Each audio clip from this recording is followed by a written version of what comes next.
After a few months of waiting for this PS5 to come in, finally got it here, and I'm actually excited to share with you guys what I think of it and what I like, what I don't like. So let's get right into it. So first things first, when I opened this, kind of reminded me when I opened my PS3, the first generation when I got it, but the thing is there's no comparison in specs in any way, but just the size of it and everything, the way it kind of looks like a first generation PS3 to me. And some people are definitely complaining out there, this thing is too big, too wide and all that stuff, but for me actually it's not that big of a deal, because the thing is this thing is packing a lot of things.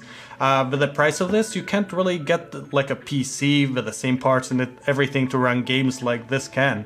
So when we're looking at the size of this thing, actually, I don't find it big at all. And the second thing which I love about the PS5 is the controller here. It is packing a lot of features, and I've been using my Xbox controller to play Rocket League and everything like on my PC. But when we're looking at the features this has, it's like on the next level. So taking a closer look at the controller, we do get the touchpad here. Actually works better than the PS4 controllers did. And also we have the speaker, microphone, and the new thing we do have are the adaptive triggers, which I'm going to show you guys after how those work. But the overall look of the controller and the feel actually does feel better than the previous generation did. And everything, the buttons and everything just feel good. So I've been hearing some complaints about how the controller feels a little cheap and everything, but looking at the controller and even pressing it down right now, because some controllers is like when you go ahead and press it down, you can kind of hear like the squeaking and everything going on. Right now I'm holding it near the microphone, and you don't pretty much hear anything here. It feels pretty solid. So right now we're looking at the thermals, and just to see how hot things get, and the game is running here.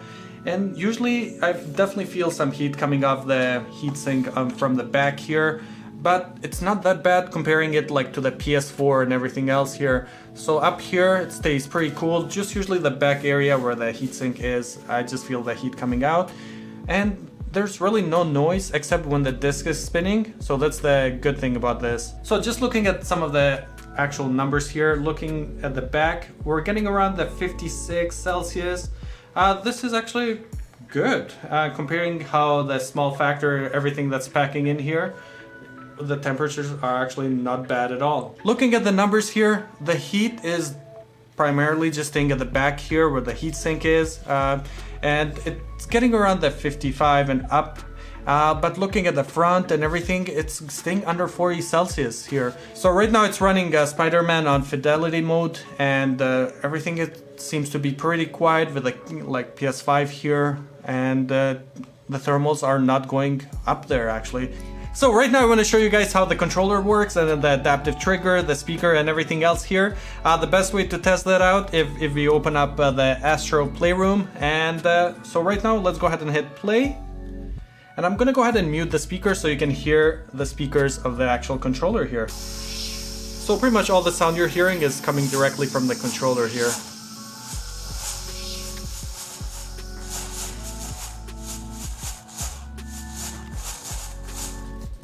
And definitely it's rumbling left, right here while the sound is going on. Definitely the vibrations feel great actually. Looking at the adaptive triggers here, it's actually pretty hard for me to tell you how they feel without having it in your own hand here. But just a little bit here, so I'm gonna go ahead and press the trigger here, and you can see as I'm pressing it here, I feel a resistance right at this point here. So as I'm pressing it harder, it's kind of like vibrating and it's kind of pushing my finger outward, so definitely there's some resistance right here. And this is actually great, especially with FPS games. That's where you're gonna really have fun with these adaptive triggers. So the next thing we're looking at is the touchpad here, and it's actually pretty responsive as you see here. It works excellent, and the whole area here, it is pretty responsive, and it's almost there's really little to no delay here as well. And then the motion controller here definitely feels like when we were doing this test here, feels like there's something inside, because of the speaker, the rumble. It definitely makes it seem like there's something inside the controller when you're doing this test here. And also we do get the microphone, which is located down here. and actually works pretty well. So my final thoughts on this quick overview of the PS5. One thing I noticed is definitely the thermals have improved comparing it to the PS4. I know you're gonna say, oh, this is like much bigger and everything, but that works out to the benefit of the thermals, so that's great news. So the other thing which I love about the PS5, it's able to handle pretty much any game here. If you're looking to get this just like to play Fortnite, Warzone, anything like that, it's actually cheaper than buying an actual PC with all the parts and everything. And you're getting this for much lower price, and it's able to handle all those games at like high settings pretty much. One thing I noticed is definitely it is a fingerprint magnet, like it does have that piano finish all around here, and it does gather the dust pretty quickly because it has all these openings here, so it's gonna be a little bit tough to clean. That's one thing I noticed about the case here, but everything else works out good, and it does look very nice actually if you place it vertically or horizontally. We do get the stand included. It's not that of a hassle to set it up, so it works out pretty good actually. The other thing which I loved about the PS5 is the actual controller, which works out pretty amazing. It has all those cool features, the adaptive triggers, the touchpad and everything else, and especially like the little speaker. You think that's just like a gimmick, but it actually works out pretty great. If you're playing some games, you can hear the sound coming off your controller. It kind of immerses you more into the game. One thing, there's always going to be complaints about the PS5. It's just like Apple and everything else. Definitely when you're getting a PS5, you're getting it just for the games mainly. There's like Netflix and Prime and all things like that, but you're not really able to install your own apps like you're able to do on Xbox. So things like that, I wouldn't get the PS5 for if you're looking just to like watch movies like legally or illegally, whatever.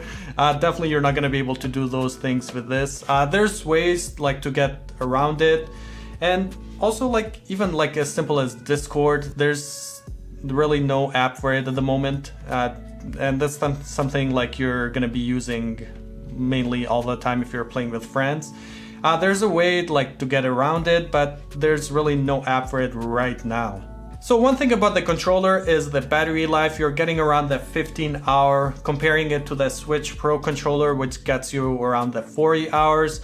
And that's probably not a huge deal, but the thing is, I would have expected a little bit more, just so you don't have to recharge this. Let's say you're playing all day and then in the middle of a game your battery runs out, you're gonna have to charge it.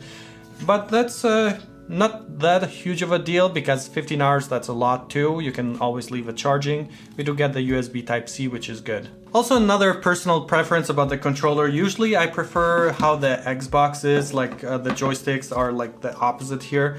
It just feels better, I think, like because I don't have to move my fingers too, like if you look at this right now, like it's like my fingers I have to push them all the way in. So probably this is like better for bigger hands.